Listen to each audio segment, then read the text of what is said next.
kun ei mitään rasismia. No, niin. Mä oon sitä mieltä, että sillä ei saavuteta mitään hyvää. Ja rasismi on niinku... Mun mielipiteen rasismista tuskin tulee vaikuttamaan mihinkään.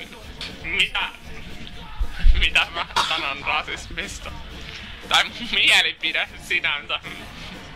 Mun mielestä se on hassua silleen, että miten huomaa itsessään niitä ennakkoluuloja, sit sä vaan niinku hyväksyt ne. Tai siis sä et edes pyri muuttamaan Olen ainakin niitä. kovasti yrittänyt ajatella, että no, mulla ei mitään vikaa.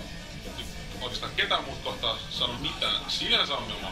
Mä kohtelen täysin silleen, melkein enemmänkin niinku katsotaan, kun ulkomaille tulee vaikka jossain tuulipaikan kysyä jotain enemmän niinku oli silleen mahdollisimman ystävä. Ihan vaan se lyhyen, että se kokis niinku, että se ei todellakaan ole mitenkään huonommassa asemassa sen takia. Suomalainen olettaa sitä automaattisesti ulkomaalaisessa, se on ehkä niinku bonusta.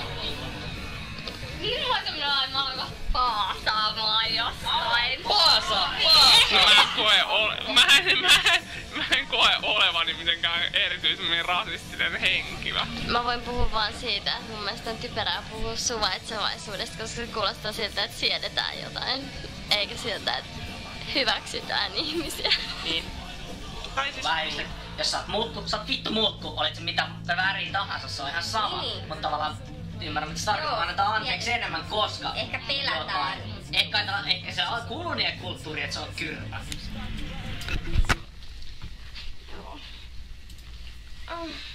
Just se, että pitää vaan oppia arvostamaan ja kunnioittamaan erilaisia ihmisiä. Jos ne on se arvoisia.